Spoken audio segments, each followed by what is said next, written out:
in a fasting state, the body will get energy and nutrients and amino acids to heal by getting rid of bad cells. It's so smart. It doesn't get rid of good, healthy cells. It goes after the bad cells with bad DNA and the immune cells that are causing mischief, driving inflammation, food allergies, right? Autoimmune, the cells that are hyperactive.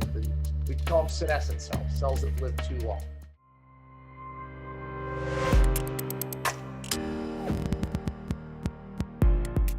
Dr. Pompa, welcome to the Keto Kamp podcast. I am excited to be here.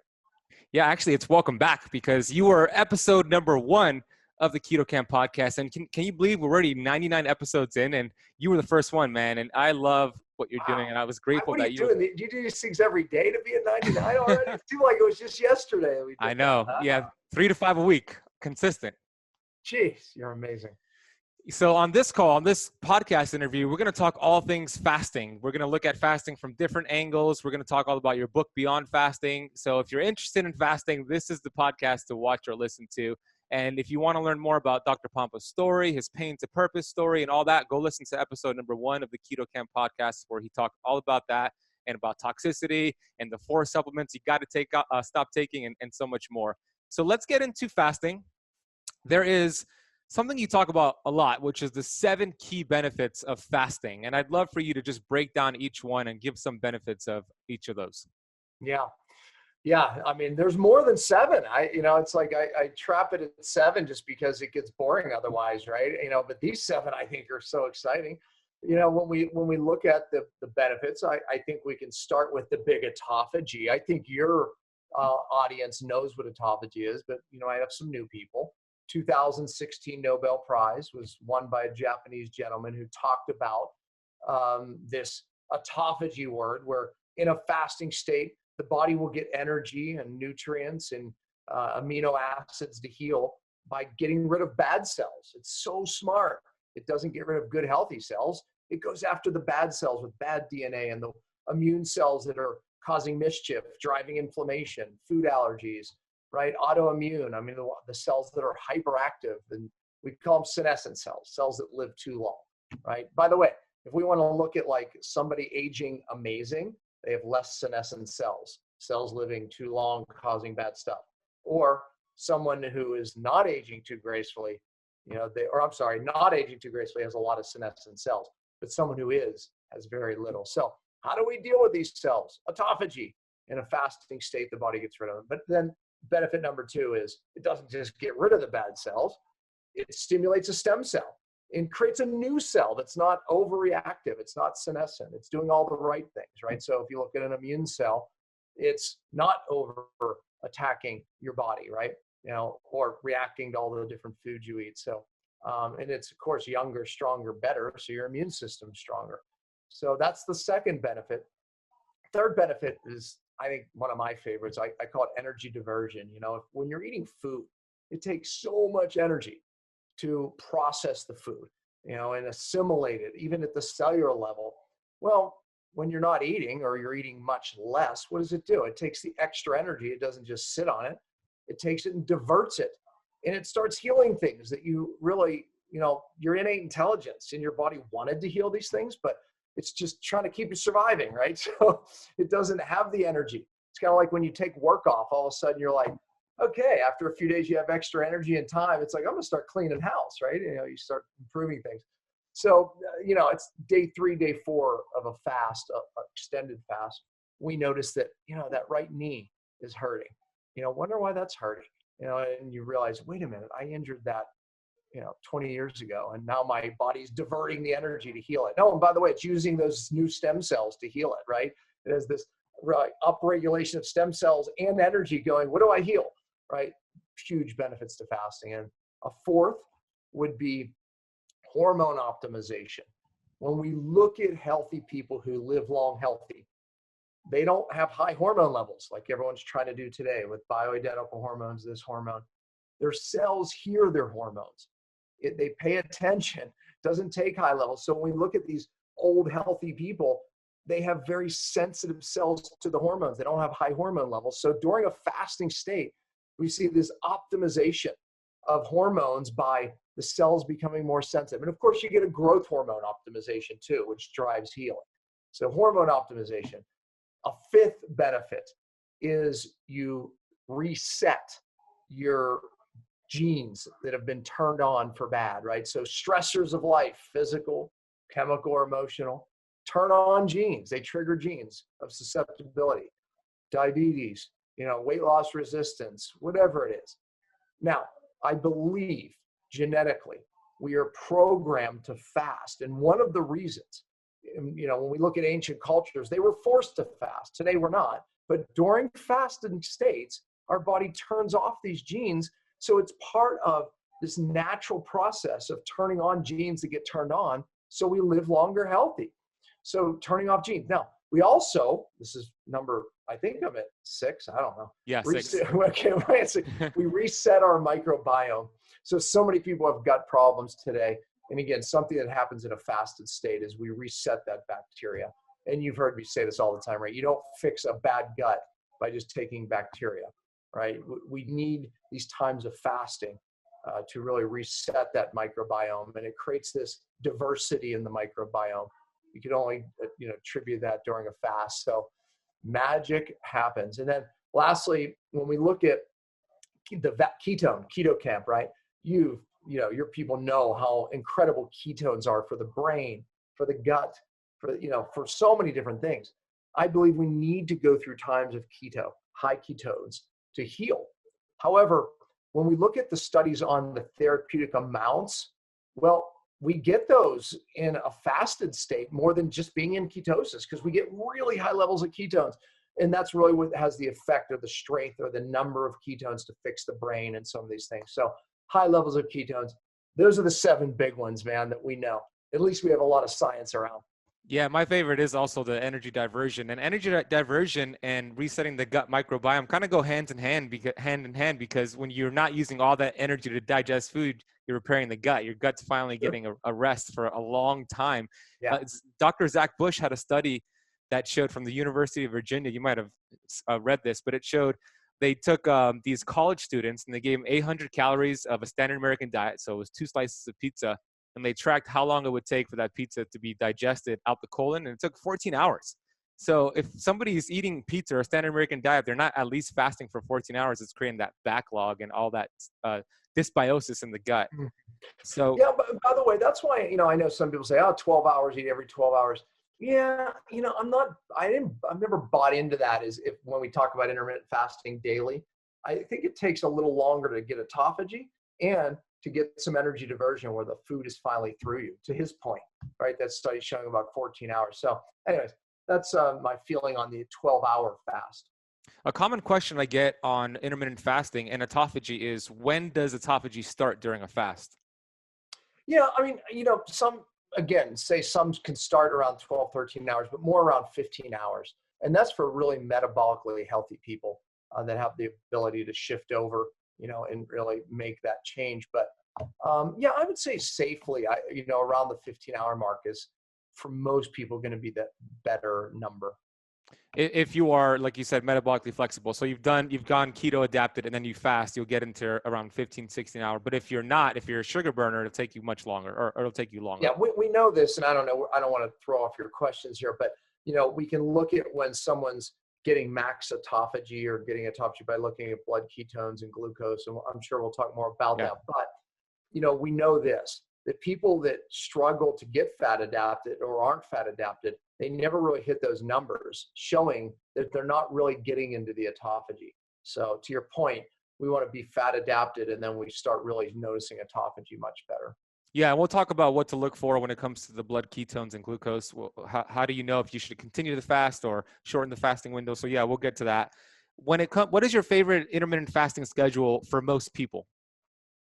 Yeah, look, I first of all, I always say this. When we talk about intermittent fasting, sometimes it's easier to talk about an eating window. When do you want to eat, right? So pick a window. If it's an 8-hour window, when do you want to eat that 8-hour window? There's argument. Should eat breakfast, not eat breakfast. Look, pick your window that works for your schedule. It's not like you can just change your job or change your schedule when your kids come home and eat. So first of all, pick a window that works for you, right? Because that means you're going to be successful, right? So Don't get into like, whether it should be this window, that window, this time, that time. Find one that works for you. So pick an eating window, and therefore it's, obviously you're driving a fasting window on the other side of that, right? So, and then look at, how metabolically flexible you are. So I always say this: if you measure your glucose and ketones first thing in the morning, then we can look at and write those numbers down. We should see, as you fast, the glucose drop and the ketones rise. And really that should happen as you fast. If that's not happening, then maybe you want to broaden your window a little bit. So maybe you do start with a 12-hour eating window, and then you go to a 10-hour window. And if you start to, see that glucose dropping and the ketones rising, that means your body's doing the right thing and you're probably getting autophagy. So you can use that little technique to see how long you can fast for. Because again, some people are just not going to be able to go 20 hours on a fast. And if your body's not doing the right thing with glucose and ketones, it's an indicator that maybe you need to broaden your eating window or shorten your fasting window. So using that little strategy, you can kind of pick a window that works for you. But as you become more metabolically flexible and start fasting more, and all the strategies that we're going to talk about today, then you can start broadening that window. I typically eat, in a 3-4 hour window. I start, maybe 3 in the afternoon. I have a little bit of food, and then I eat a bigger dinner. Dinner works for me because that's when the kids are here, right? I don't eat before 4 hours before bed. So if I eat at 6 or 7, I make sure I get at least 4 hours before I go to bed. So that's my eating window. But again, yours may be different depending on your schedule. Out of the 3 methods to test ketones, blood, urine, and breath, which is the most accurate? Well, blood. Urine, you will see ketones go up, and it's irritating to me because people go, well, I can get into ketosis in 2 days. Well, they're looking at urine, right, where you see ketones coming out, right, and then just from eating more fats in the diet oftentimes, right? But once we get into actually fat adapt and your body's using ketones, they disappear from your urine. So it's really not an accurate assessment. So, blood is really, and breath is accurate, but the problem is you're measuring acetone, and there's a delay.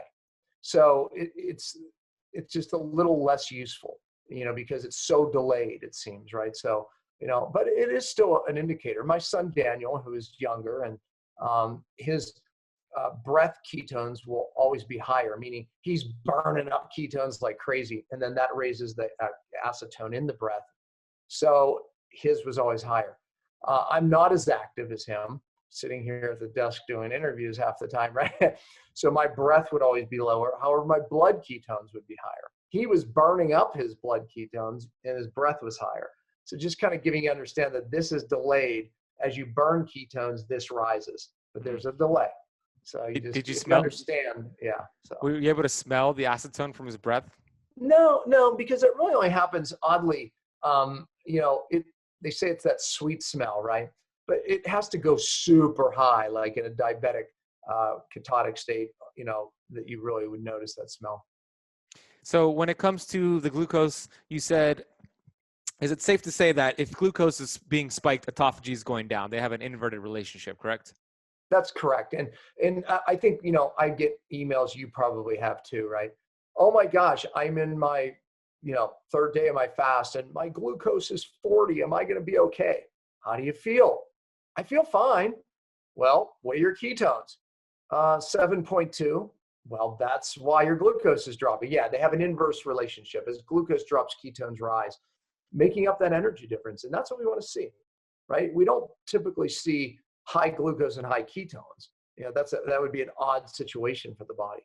As this one goes down, this one goes up. And that's why that's an indicator that your body's using fat, making more ketones, because ketones are, a byproduct of fat metabolism, burning fat. And then as the glucose drops, right, the ketones go up, right? So as we restrict carbohydrates, glucose goes lower and lower and lower and lower, and then it has to burn more fat. So that's why we see this inverse relationship. What about in type 2 diabetic patients when they have high glucose and high ketones? If that's the case, let's say somebody does their blood glucose and ketones, they're type 2 diabetic and they have 120 blood sugar and 1.1 ketones. is their body even using the ketones, or is it using the glucose instead? The body will use glucose because it prioritizes glucose for several reasons. It's damaging, as we know, right? High glucose can damage nerves, it can damage tissue, create oxidation. The body's smart enough to burn the glucose down. So it will prioritize the glucose and not utilize the ketones. So that's the other thing, right? When we see a non-diabetic with elevated glucose and they're not able to get the glucose to start coming down, and the ketones typically won't rise that high, but they're not getting the full benefit of ketones. And that's where fasting comes in, because it can force down the glucose because you're not eating, right? And then it will eventually raise the ketones. Great. What about hypothyroid people? Should they fast at all? They can. They sure can. If they're on medication, they will need less. So just work with your doctor on that. Be cautious of that. Diabetics, same thing. I'm always asking diabetics fast. Yes, they can. But again, you have to just be really careful with your insulin. So caution, work with a doctor. But the fact is, though, is that yes, thyroid cases can. But now, again, this takes the conversation in a little different direction, because if you're doing fasting, which is magic for the autophagy and what it does for thyroid, it's important to put in, I believe, 5 days a month of a feast where you could do high protein, for example, or high healthy carbs, because there's two pathways. There's the autophagy, which is happening during the fast. The body's getting rid of the bad cells. But we want to put it in an anabolic pathway where the body's creating new, right? And that's called mTOR. And that's what you get with high protein, high calories, high carbs. Any one of those three things will stimulate this mTOR pathway. That, again, you don't want to do too much of that. We know that stimulating mTOR too long ages you prematurely, but we don't want to do too much fasting. That's a catabolic state. And if you keep breaking down, that's not good either. So I love the balance, especially for your hormone challenge people, thyroid people, adrenal people. 5 days a month of fasting, even partial or water, and then 5 days of feasting, high protein, high carbs. That feast famine works amazing, for your hormone challenge folks. Yeah, it does. And I learned that from you. You call it diet variation, feast famine cycles. It's what I teach, and I just name it keto flexing. So if you're familiar with that, keto campers, it's what I learned from Dr. Pompa. It's varying your diet and creating, because there is an art to that mTOR and autophagy, and we don't want too much in either direction. Right. So that's such a great breakdown. What about, this is a common question that I get asked all the time, and I know you do as well. Can I drink coffee and tea during my fast? Okay, so this is great, because we already talked about glucose and ketones, because we kind of set you up here to understand the answer. The answer is, I don't know, test. So I know people are like, I didn't want to hear that. Give me a definite. But let me tell you how to test, because it is different for everybody. So if you just measure your glucose right before your coffee or tea, and then 30 minutes after, if glucose consistently rises above 5, meaning if you took an average of 3 or 4 days, right, then it's not good for you. Because as we raise glucose, what happens is it shuts down autophagy. So we don't want to do that. Thomas Seyfried noticed this when they were basically watching tumors shrink in fasted states, in autophagy states, and then all of a sudden they would stop. He found that some people were drinking coffee, but it would happen to them and not others. So what was happening, they realized it was because the coffee was stimulating their glucose. And when glucose went up, tumor shrinkage stopped, meaning autophagy stopped. So we can learn from that, and I did. I was in a mastermind with Thomas, so I always give him credit there. I'm like you. I love getting credit where credit's due, right? It's like I wasn't the brains to figure that out. I mean, he figured that out looking at tumors, right? But I was the one that said, well, let's apply this to the average person, right? So test your coffee or your tea. Now, it doesn't mean you necessarily have to give up your coffee or tea. Maybe you have to change the way you're doing it. So for example, if you're doing coffee with fats, maybe you do better with black. Or if you do black, maybe you do better with some fats in your coffee. Or if you're doing coffee and nothing's working, maybe you go to tea. You know what I'm saying? Or maybe it's the caffeine and you need decaf, right? So you have to kind of try different things. Don't just abandon it. But, see, because we like something warm, in our fasting state that doesn't disrupt the autophagy. So you don't want to shut down autophagy. So test.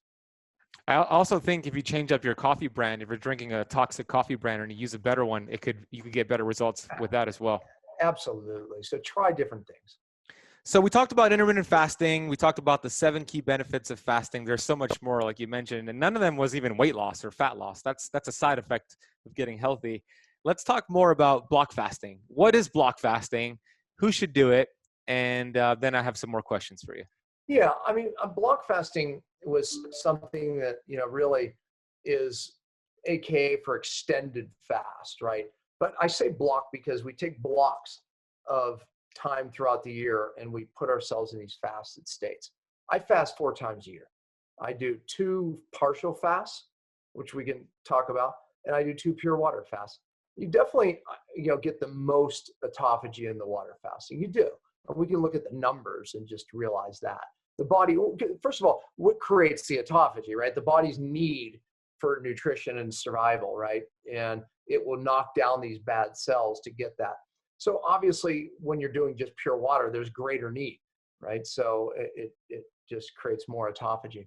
But, so block fasting is, we're also benefiting as you go through the fast, you're getting more autophagy. So if we go into a fast, and my book talks about this, you don't want to just run a marathon, right? If you train for a marathon, your results are going to be better. I think all you would agree with that, right? And it'll be a lot easier too, right? Instead of struggling through the marathon. I did that once. I actually ran a marathon without training, and it was very difficult. Won't do that again. Blisters all in my feet, not good. But anyways, the bottom line is my book takes people through a 7-week program of how to train, maximize your results in a fast. So if you're trained, you can start getting major autophagy day one, which we call max autophagy. And we can talk about that, but you can enter max autophagy day 1. Typically, a person will not get max autophagy until day 4, and then they get max stem cell production day 5. So years ago, before I even knew the science, there was none around the length of a fast when we see autophagy and stem cells. I just noticed that people would benefit from about 5 days. Over 5 days, you'd see people start to fall apart, but it seemed like we hit this max around 5 days. So I always did 5-day fast. I always said the shortest fast you do is 4 days, because most people, it takes 3 days to hit most of those 7 benefits. So carry it 1 more day. But even 1 more day is the goal. So 5 days. And then science started coming out going, well, there is magic around 5 days. You have max autophagy, typically day 4, and max stem cell day 5. That's a block fast. I believe that we are programmed to fast. All of us are programmed genetically to fast. Today, we are not forced to fast like ancient cultures, right? They ran out of food supply. Food supply changed, droughts, famine. Environmental changes, all these things would put them into fasting states or famine states. They were forced. Today, we're not. But we are designed, programmed to fast, resetting our bad genes, our DNA, our microbiome. When we're not fasting, we're missing out on all of that. So block fasting a few times a year, even once for beginners, will transform your health, but to maximize those results, those 7 things that I talked about, that's why we prepare and train. And that's that 7-week program in my book. And how do you calculate maximum autophagy?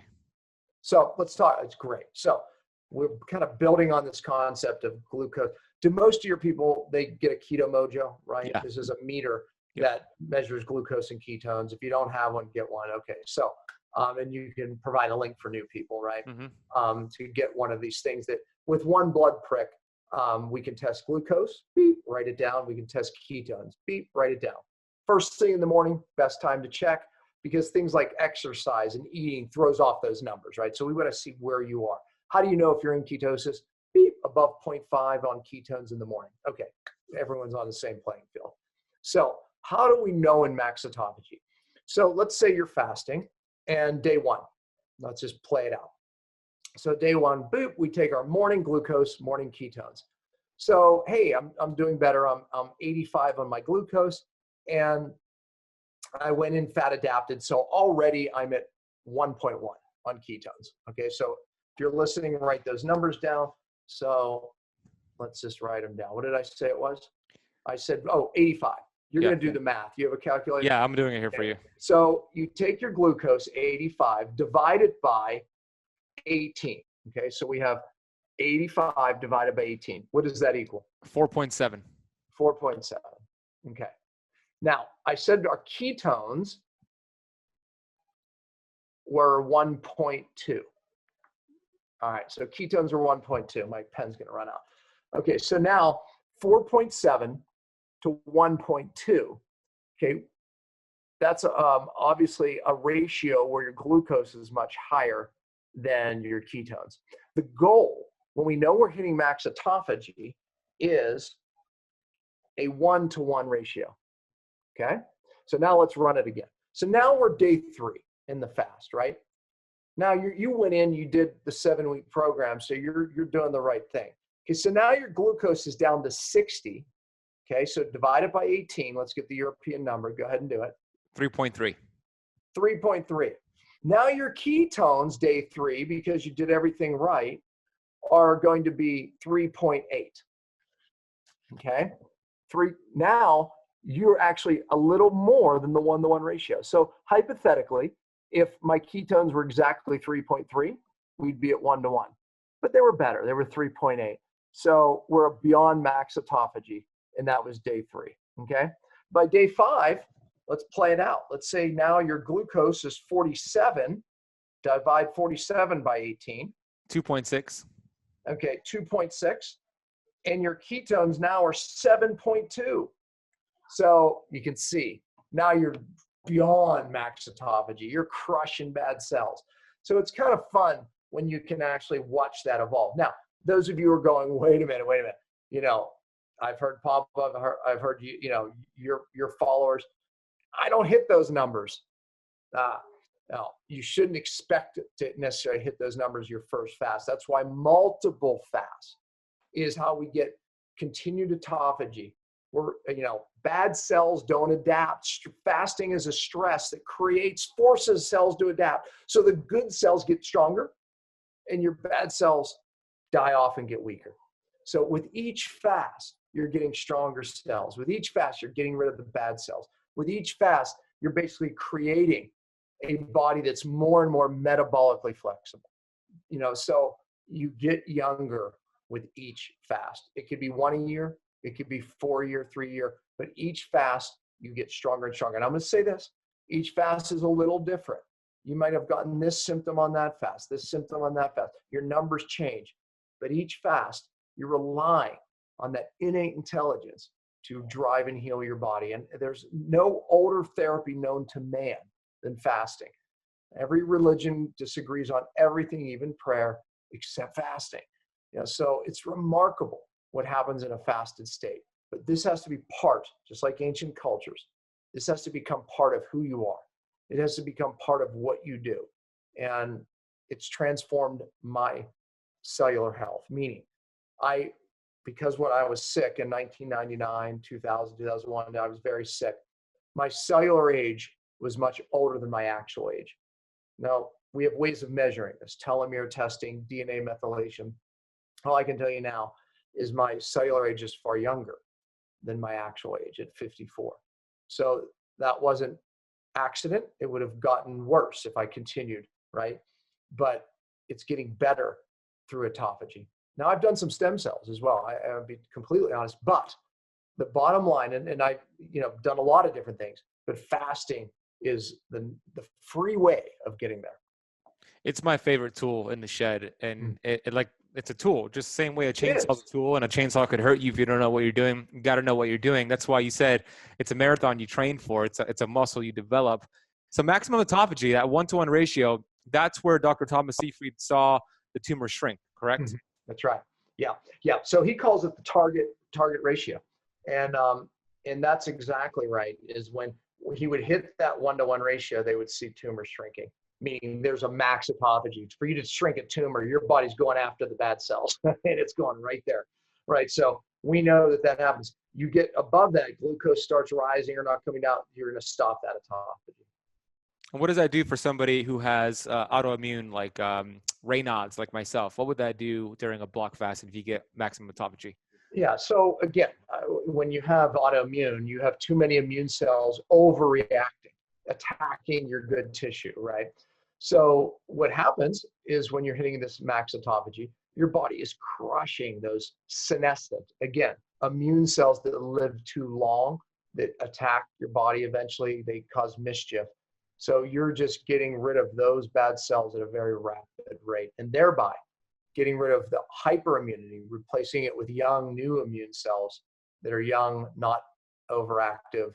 So eventually, through multiple fasts, the body ends up with a new immune system. Now, if you have an upstream stressor, this is not about toxicity today, but if you have an upstream stressor, then you could be creating bad cells too fast, right? That are disrupting DNA, et cetera, et cetera. So fasting with cellular detox, that's the magic that I've been teaching for 20 years, right? Yeah, you have. How are we doing on time? We have about 15 minutes. Let's keep rolling here. Okay. So there are 4 different variations of a block fast that you have taught me to teach my community. And that is actually break down all 4 real quick.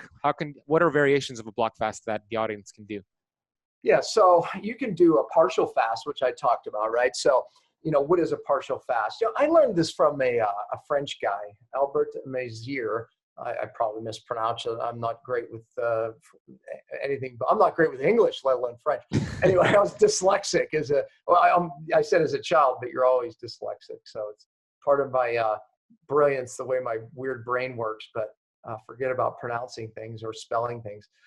Anyways, Albert was doing very long fasts for people with all types of different conditions. And one thing he noticed is that, people only had an ability to fast so long before it would turn bad on them. And then he'd put them into a very partial fast. And I'll define that in a minute.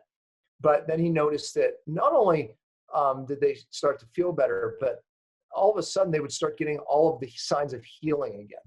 So people that had certain challenges, he just went and did a partial fast with them, and he would notice, wow, they actually did better sometimes than the water fast. No, not everybody, but it became a tool that he developed, and then I started using some years ago.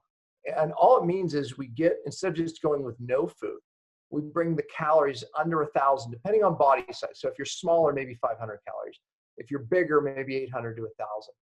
We restrict your calories, but you also have to restrict your protein, because if you eat too much protein, then it will shut down autophagy. And as you know now, that's part of the magic of fasting. So, but you have to get, again, if you're a bigger person, 20 grams of protein is okay. But if you're smaller, maybe under 15 grams of protein, but you have to get under that 20 gram of protein mark, so not to shut down autophagy. So carbohydrates, just like ketosis, keep them under 50. So if we follow those rules, that is defined as a partial fast. Now, here's the cool thing. You can do that with foods that you already know work for you. Many people watching this are like, well, I can't do this food, I can't do that food. Well, as long as you follow those rules, you can pick the foods that work for you in partial fast. We have other ways of doing it, right? Valter Longo, Prolone, they developed the boxes of food, day 1, day 2, day 3, day 45. I think it's brilliant. However, some people may react to some of the things in there and, in the boxes of food. So maybe that's not good for everybody, but for a starter that doesn't have food intolerances, no problem. But you can also build your own. And then we use Ketabo shake, right? It's a meal mix. The thing I don't like about partial fasting is when I'm not eating, I just stay away from I don't eat, I'm fine. Eventually my hunger goes away, my desire for food goes away. If you get me started with a little bit of food, I'm a train. I don't want to stop. I want more. I'm like you, me too. Yeah. So partial fasting for me has always been very difficult. Now, I think the nice thing about having a box of food that I have for the day, at least it limits you, right? But I still want to eat more, I have to admit. So having something that, gives me that restriction is a little bit better. But I do believe water fasting for me is easier for that reason. And then what about bone broth fasting? Is that an option as well? Yeah, I put that in the category as a partial fast, right. Bone broth with some fats, you're getting some calories, right? And I think it's a great fast to do, for some people, because as we know, when you're fasting, electrolyte depletion for people who aren't used to fasting, one of the things you can do even during a water fast is take sea salt to maintain electrolytes, because you lose electrolytes.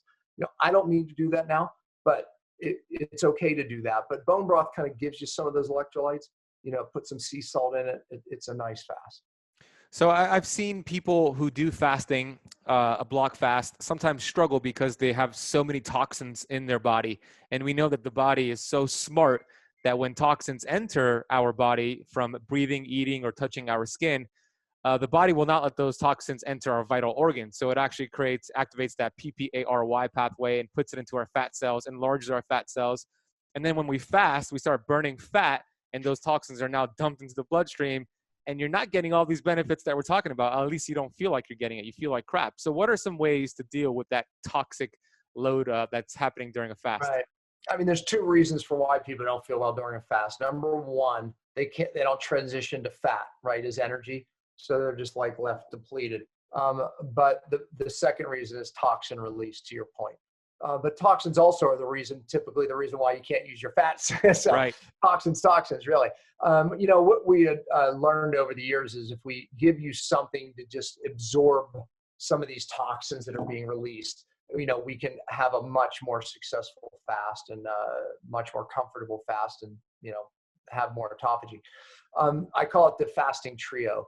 And it's a binder that sits in your gut that stops this auto intoxication of toxins, because when you're fasting, the toxins get released, they go to your liver, many of them bind up with bile, and then the bile is dumped in the gut and unfortunately brought right back to the liver, because your liver reabsorbs the bile so it doesn't have to recreate it, but you auto intoxicate. So bile sits there as a catcher's mitt, grabs the toxins, pulls it out.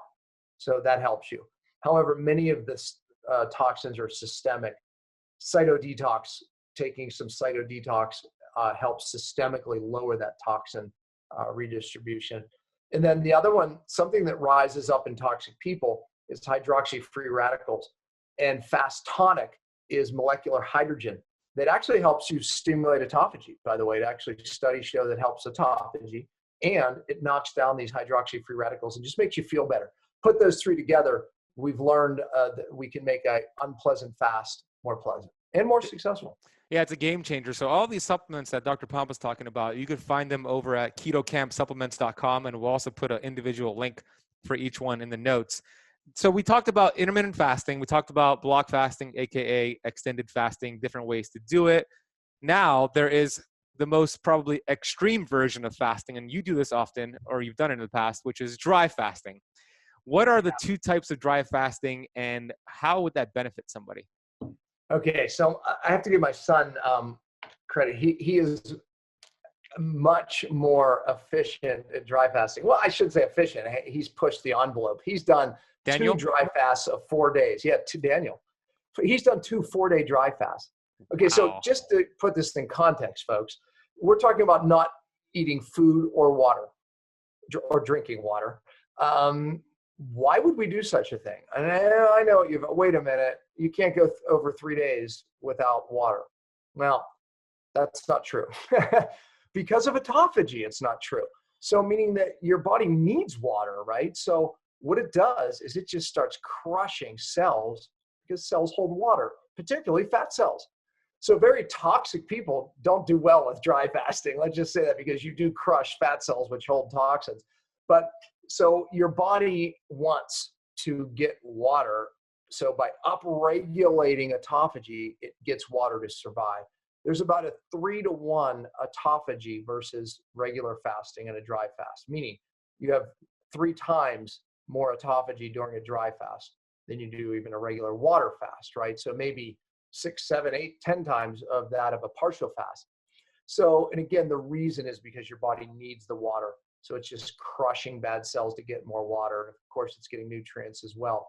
But look, even throwing in 1 day of a dry fast, many religions do that. They do a day or 2 of just dry fast.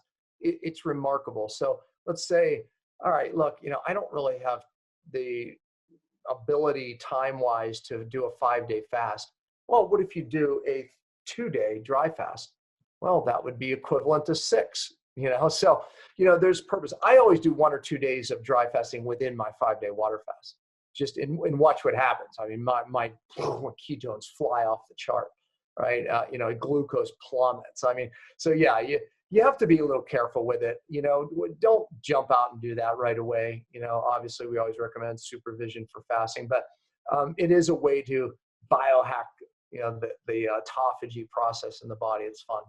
And there's two versions of that, right? The soft and the dry.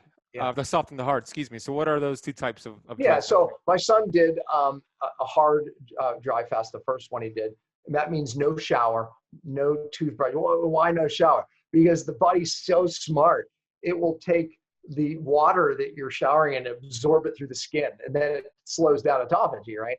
So no going out in the rain or anything like that. Yeah, right. So, some people in the old days, they talked about dry fasting near a stream where you're just pulling in those negative ions. So there's a benefit, to doing it in a humid environment. Daniel did it in Utah, in Park City. Even dry more environment. Yeah, exactly. And I don't remember how many days he was going to do, but I was like, you need to stop. You're getting too much autophagy. But so hard dry fast is like you're not showering to absorb that water. I have to tell the story though, because Cameron, who Kava Cam, he developed of course, Kavaplex. Mm-hmm. He was one of my clients years and years ago, and he was literally at death's door. They sent Cam home to die because they couldn't get an IV in him. It started off where he could eat just a few foods, and then it went to where he couldn't eat food. And then it went to where he was able to drink one water. He was having anaphylactic shock over water. So he couldn't drink water anymore. And they were, of course, we better hydrate him. Let's get IV. Anaphylactic shock. So he literally was on death's door. They finally just sent him home. Like, we can't do anything. We just have no answer. And I said, Cam, I told his family, listen to the innate intelligence. Your body doesn't want to eat or drink. Ride it out. The body will tell you when to drink, and it'll open up that door. Right now, it knows what it has to do. Let's trust it. That's what he did. He went 12 days without food or water. It saved his life. And he tells the story that, he kind of knew, and he just started, he started just getting a little thirstier, and he started to be able to drink water. And then it led to water, led to food. Then it led to us being able to detox him. So that was a tipping point for me being able to detox him to save his life. So interesting story. That's amazing. The human body is incredible. Do you have 10 more minutes? Yeah. Okay. Because I have a couple questions from the Keto Kamp Academy members. Before I do, on this topic of block fasting, before we get away from it, what are some signs that you should probably break the block fast if you're going more than 5 days? Yeah, because there's a strategy for going more than 5 days, right? People that are very heavy set, right? They have a lot of fuel to burn. They can benefit from longer fasts. And I discussed that in my book, but you're right. There's a point where the body will start not benefiting. But here's the cool thing is the innate intelligence lets you know. Number one, you'll go through like the white tongue, all right? Then you go through, it might turn yellow, it might turn fuzzy black. I've seen them all, green, you name it. And then all of a sudden, your tongue turns pink again. That's a sign to stop the fast. And sure enough, lo and behold, if you keep going, you'll start to feel very crappy. Another sign is weight loss. You should lose a half a pound to a pound a day. And if it goes like 2 days where you're not losing weight anymore, that's a sign to stop the fast. Okay. So, here's a really easy one. If hunger comes back, because after so many days, your body just loses hunger. Now all of a sudden you're hungry, and hunger is a different feeling than just like, looking at something, craving, walking away and being okay. No, this doesn't go away. It's a gnarl in the stomach. And all of a sudden you're hungry. It's a time to break the fast. So little tips. Those are solid tips. Really good. Okay. Let's get to a couple questions I got from some of the members, amazing members of the Keto Kamp Academy. The first one is from Tara. She says, what is the best indicator that your fasting window is too long? Well, actually, we answered that. So we check your glucose and ketones, make sure it's going in the right direction. So Tara, great question. So Tara, let me just add to that. So glucose starts to rise up after 18 hours. Your body might be tapping into muscle or dumping glucose from your liver. We call that gluconeogenesis. It's a sign that it's just not able to continue fat burning. So just back up. And Alta, Also says, weight is no longer an issue, but I am sticking with a 16-8 or an 18-6 schedule for my fast. My concern is insulin resistance. What is the best fasting suggestion to beat insulin resistance? Well, look, I mean, multiple fasts is the key, right? Insulin resistance is where your cells aren't hearing not just insulin very well, but other hormones. Again, look at the number one reason of why we're learning that toxins play a bigger effect even than the diet with insulin resistance. So my advice to you would be to add cellular detox to whatever you're doing to increase insulin sensitivity at the cell, decrease inflammation driven by toxins. So that would be my strategy. But again, multiple fasts, the body gets more and more healthy at the cellular level. Yeah, and I just taught this in Low Carb USA. I've learned it from you. When the body has cellular inflammation from toxins, all of a sudden insulin can't push glucose into the cells. Exactly. So the toxins are the issue there. So there you go, Alta, cellular detox and multiple fast. I have one more here and we'll move on. Lisa Harris says, sometimes I get a little panicky about fasting because I've had so much weight loss. I've done 18-6 most days with additional meals periodically to change it up. I've had great success, but I've only done one 48-hour fast in 2 years. I know the benefits. Can you advise me on mental states during the day so I don't get nervous about it? Mental states. So well, put it this way: you fix mental states with knowledge. A little bit more knowledge may help. First of all, if you're doing 18-6, I always say the feast days are as important as the fasting days. So you shouldn't worry about too much weight loss unless you're doing too much autophagy. So adding 1 or 2 days a week of feasting is the magic for you. So the knowledge will fix that. Now, what does a feast mean? You could increase carbs, healthy carbs in a day, eat just more carbs than you typically eat, or protein. Try to get 1 gram of protein per lean body weight, or even 0.75. You're going to increase protein, which will increase that mTOR, which is an anabolic state, which is very healthy. Remember, autophagy, fasting, and again, you're doing 18 hours or whatever it is in your fast. That's great, but you need some of these feast days where you're either doing high protein, high carbs, or high calorie. 1 day a week, 2 days a week, whatever it is. Sometimes people do better with 3 days. But that'll keep you from losing muscle. That's what you're really concerned about, or should be. Awesome. Okay, let's take a sidetrack here and get away from fasting for a couple of things. What is the issue with these two popular items in our society, kombucha and Apple AirPod headsets? All right, kombucha. Yeah, I think it was a Facebook Live on it, and I got, oh my gosh, the response because, well, first off, people get addicted to kombucha, right? They get addicted to iPods too, or the earphones, but we'll talk about that in a minute. But there's a few reasons for that because, when people come to us, they're always taking a probiotic, right? And most people. And first thing we do is get rid of it because they've been taking it forever and we monoculture. So meaning that, let's say the probiotic has 7 bacteria. You keep taking those 7, you're going to create a dysbiosis, right? You're going to end up with too much of these 7 and not enough of that. There's a balance. So you have to rotate the bacteria. Well, when you're drinking this kombucha, you're getting the same bacteria. So you have to do the same strategy we do with probiotic. Change the types that you're drinking, change companies. They start with different starters. They have different bacteria. They lean heavier on some than the others. So just change it up. Don't drink the same one, which creates an addiction for it. Oddly enough, it's like you're addicted to the food you become intolerant to. I believe the same thing happens with the kombucha. So break the addiction, change the bacteria, don't monoculture. Great advice. What about Apple AirPods? What's the issue with that? Yeah, so I did a Facebook Live on it, and then we had like almost 500,000 hits on it because the advice was show your kids this. So we tested just the old wired in ones, right? And it was really, minuscule, nothing to worry about, right? The radiation, the electromagnetic frequency going into the brain. And then we put the iPods in, the iPods. Is that what they're called? iPods? AirPods. AirPods. I knew I was saying it wrong. You can tell my age, right? I don't put these things in my head, so I don't even know what they're called. And then we tested the EMF.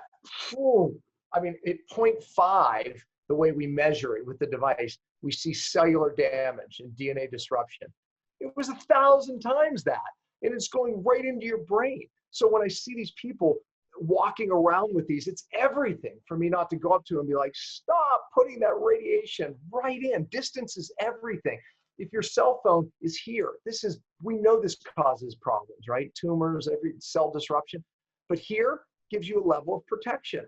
So you don't put these things right in your ear. It's going right into your brain. Not good.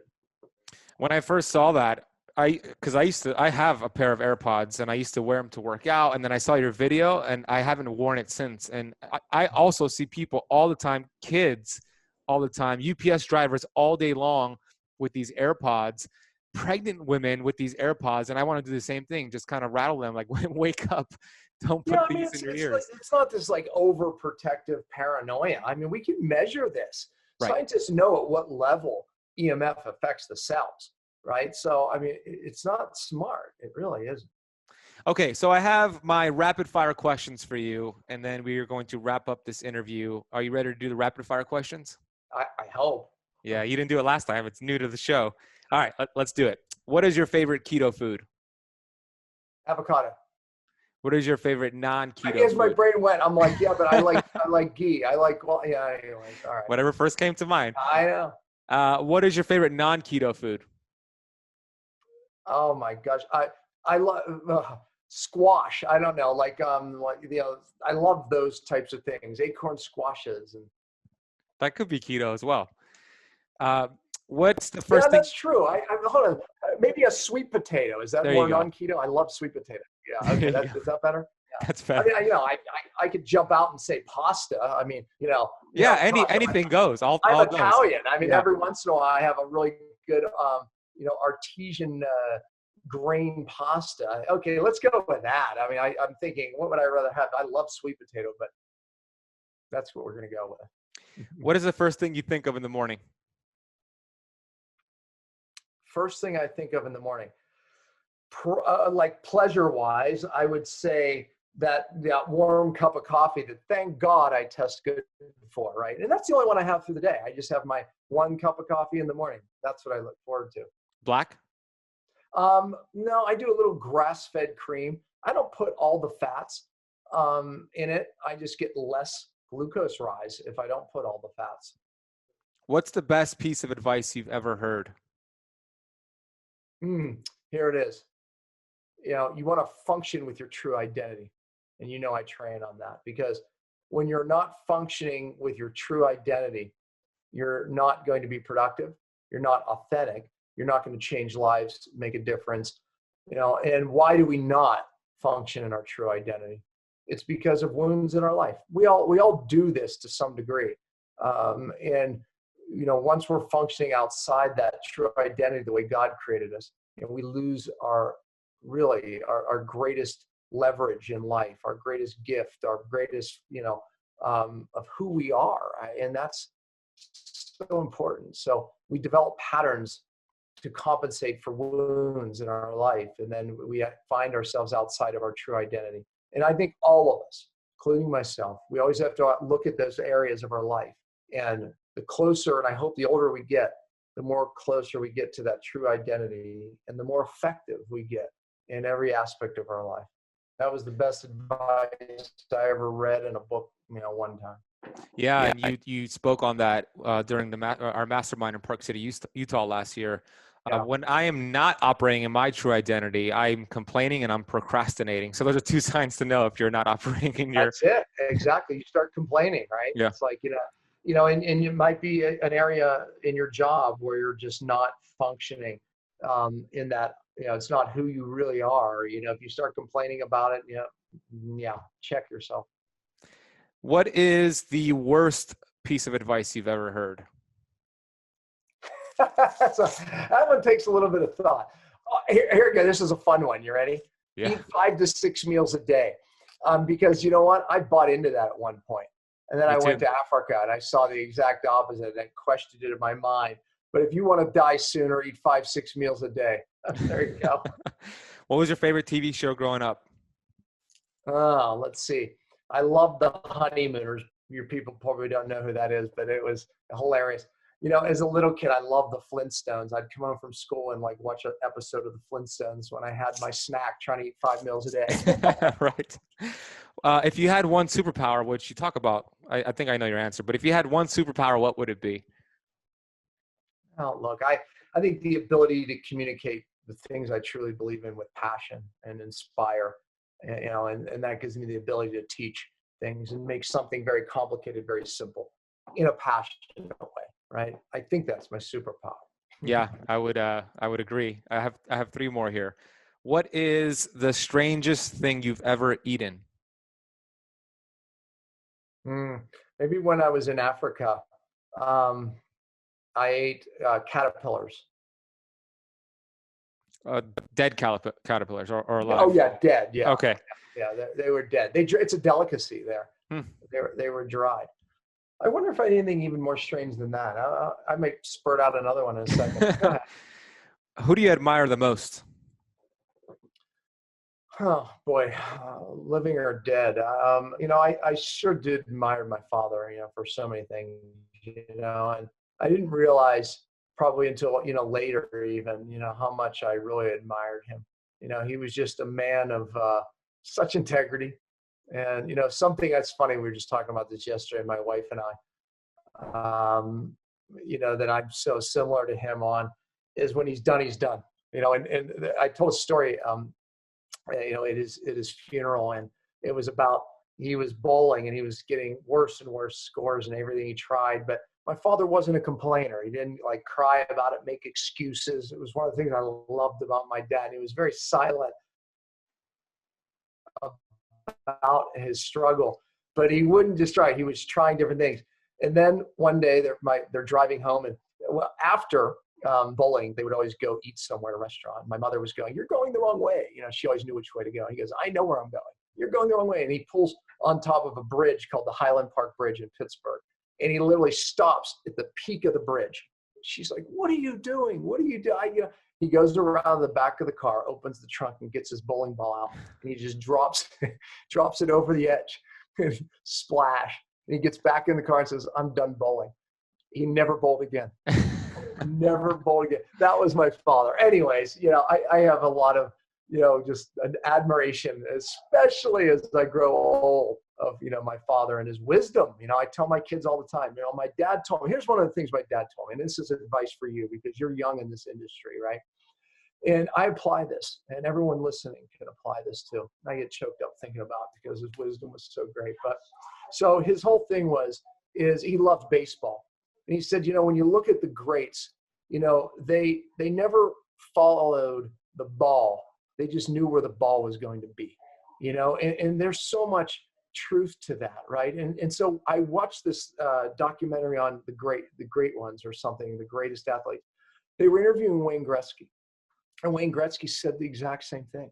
They said, "Look, he wasn't the fastest. He wasn't the quickest. He wasn't you look at everything you would say makes a great hockey player. He wasn't that. So what made him great?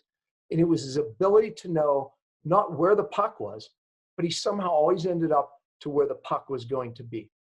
And how did he get there? When he was young, he would just watch hockey and he would trace the puck. He would trace the puck. He would literally, once again, he would just keep tracing the puck. He did that every game that he watched, to the point where his subconscious just knew where the puck was going to be. Everyone's skating that way, and Gretzky's skating off this way, knowing the puck was going to end up there 8 times out of 10 or whatever it is.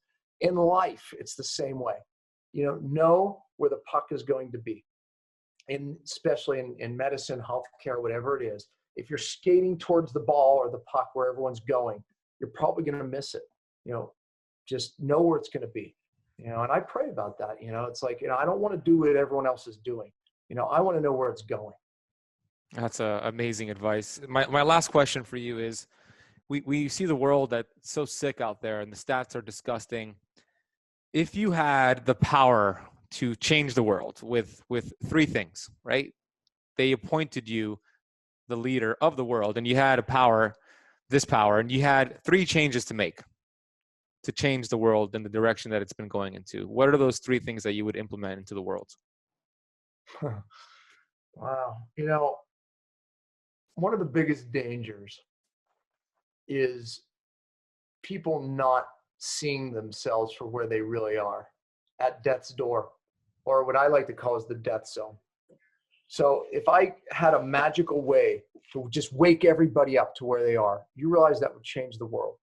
Because the biggest danger is not knowing you're in the death zone. I sat on a Saturday morning, and I'm not into mountain climbing by any means. Matter of fact, I can't understand why people do it. And I watched this Everest show, a documentary about these three guys climbing Mount Everest. And they had their Sherpa. These are the guys that they hire to make sure that they, are safe going up the mountain. They have a head Sherpa that stays back behind base camp, and he's the head of it all, right? He tells you what to do, when to, do something, you need oxygen or not. So these guys were heading up into the death zone. So 30,000 feet is the mountain. 26,000 feet, the death zone starts. That means there's a zone from that point on where you can only spend so much time. Now, these Sherpas can spend more time because they live up at these altitudes than we can. But the Sherpa's job is to bring you in and out of this death zone successfully. They know the signs of when you need to get out. So these gentlemen, they're up there. And when you get into the death zone, the goal, the peak of the mountain looks so close and it looks so obtainable, but it's deceiving. So now they're starting to slur their words, and they're getting more and more lethargic, and you can see it. And the Sherpa are going, okay, we've got to turn around, and they won't turn around. They're getting weaker and weaker. They're convincing them. They're reminding them of their wife and kids. Everything that they could have said to get these men to turn around, they wouldn't turn around. The Sherpa had to wait till they got so weak, and then when they literally they brought themselves to death unknowingly, they threw them on their shoulder and they dragged their bodies out of the death zone. They saved their life, but the one guy lost his nose, his fingers, his toes. They all ended up, with really bad things that happened to them. But the Sherpas saved their life. The point was, they didn't know they were dying. They didn't know they were dying. You're a Sherpa, so am I. Over telling people, you're in the death zone. Wake up. Because that's where America is. That's where a lot of, civilized cultures are. Wake up, but understand where you are. If you have high blood pressure, you're dying. If you have, so many signs and symptoms, we just think, oh, that little headache you're getting, the lack of energy. No, you're in the death zone. Wake up. So that would be number one, is waking people up. I had a magic wand to wake up everybody that you're in the death zone right now. And get out now before you lose your nose, your fingers, your toes, right? Whatever it is. So that's number one. Number two, I think that, understanding just adding fasting into your life in some aspect, right? If I can magically make everyone just fast one time a year, do an block fast, right? Imagine what that would do. Imagine what that would do to our society, and then I would think if we could just get everyone just understanding the need for detox today. Imagine what that would do. Because I don't know if we could stop the level of toxins that are coming into our, into our society. Of course, if I had the magic wand, I could stop all that, I would. But what I can tell them is if you just add a detox in, man, in a fast, what would that do? So there you go. That's beautiful. Okay. So Dr. Pompa, where is the best place to find your work and to get your amazing book, Beyond Fasting? Yeah, you can put a link for it, but you can go to, we don't have it on Amazon yet just for a reason, but because of publisher things, but you can go to beyondfastingbook.com and you can pick up a copy. And if you go to my website, drpompa.com, you can, find me there, and my social platforms there. My Facebook fan page is dr.danielpompa. So if you're a Facebook person, you can go there, and that'll lead you to Instagram and all that other stuff too. So there you go. Awesome. Well, Dr. Pompa so I've been studying health for 11 years. That's when I got into the health space back in 2008, 2009. And I love studying just like you. I want to spend all my days just studying. And for the last 11 years, I've probably studied 3 hours on average every single day. And I don't say that to impress anybody. I say it to impress this point. I believe you are the most brilliant person, the greatest in the world to teach these tools. And your information is phenomenal. I feel like this. I feel like you are the Michael Jordan of the health space. And I am a rookie in the NBA, getting coaching from Michael Jordan, getting mentorship from Michael Jordan. And I'm so grateful and blessed to have you as my coach, my mentor, to be a part of the Platinum Doctors. I really enjoyed this conversation. It was, I think, my favorite interview I've ever done. And I've heard some things you said on this podcast that I haven't heard you share before. And I've listened to all your episodes. So Dr. Pompa, I love you, man. Thank you so much for coming on the podcast and just showing up in this world. Well, like Michael Jordan, there's the ones that came behind them that exceeded him. And, you know, that makes me happy, you know, and from pain to purpose, man, you know, I just like you, right. I didn't land here, you know, because of choice, you know, it chose us, didn't it? You know, so I appreciate the compliment, but I remind myself that too. So thank you, Ben. I appreciate and love you, man. Thanks. Thank you, Dr. Pompa.